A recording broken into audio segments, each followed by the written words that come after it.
What's good, YouTube? Stan the Man, aka 12 Gauge 365, and I'm back at y'all with another quick video. So look, y'all know we got UFC Fight Night, Israel Adesanya versus Joe Pyfer for the main event tomorrow. So obviously, man, Israel Adesanya is one of my favorite fighters of all time. So obviously, I got to come in and drop in and give my quick commentary on that real quick. So look, man, obviously we got Israel Adesanya, man. He's definitely been, obviously he's going to go down as one of the greatest middleweights of all time, and he's definitely had an incredible run. He was one of the most active champions that we've had in a long time. He's really one of the guys that carried the UFC on his back, and, you know, we got to give him his respect in that regard, man. But so we know he's lost he's lost 3 of his last 3 fights, losing to Sean Strickland, Dricus du Plessis, and obviously Nasruddin Imavov for his most recent loss by TKO.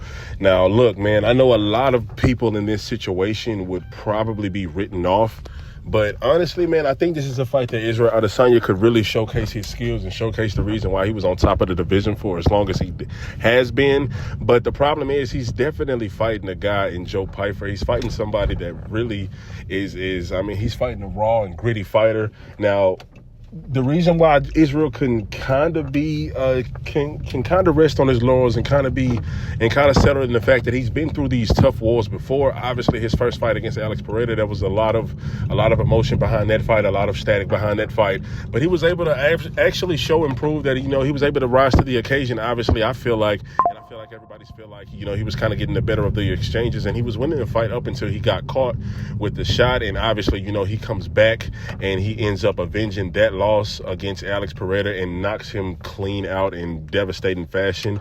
But the problem is that fight was a few years ago, and that was the last time Israel Adesanya won a fight.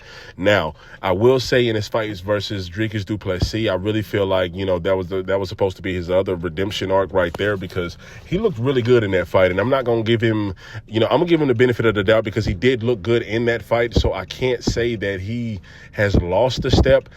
I mean, when we say lost a step, you know, I don't want to say it in reference to him just completely not being able to implement his game plan and be effective with it. But there's a saying that Father Time does catch up with everybody. And I honestly think Israel Adesanya is still young. He's still vibrant enough to get these marquee wins that he needs in the division.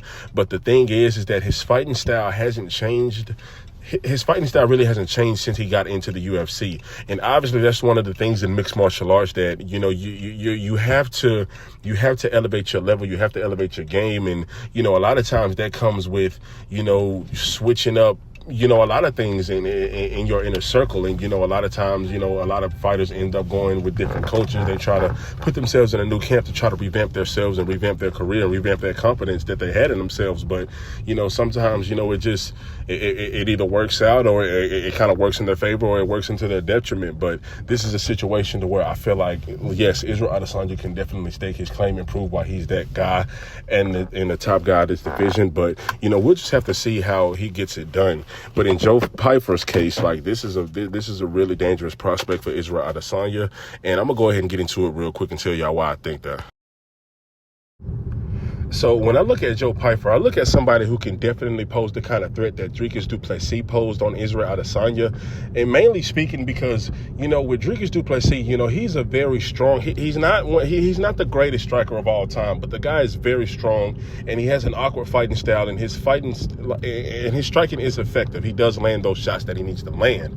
And Joe Pyfer is the same way, and just like Dricus du Plessis, there's a very good grappling prowess that comes with both of these guys. Both of these guys have definitely proved themselves that, you know, when it comes to the later rounds, they can still pull off victories and they can still pull off something amazing. Now, Joe Pyfer, I believe this will be his first 5-round fight, but honestly, this guy has been rising to the occasion every time. He's gotten his first loss. He's gotten his first few losses against Jack Hermansson, and obviously, you know, he got his arm broke when he was on the Contender Series. But this guy has really proven that, you know, he can rise to the occasion and do something amazing in the division, especially with the power that he has. He was the first to break Francis Ngannou's record on the power scale. So we know this guy's coming with the kind of power that we know he can bring as a star should. Now, I can see, now the thing is that the striking is not what worries not what worries me about him in this matchup versus Izzy.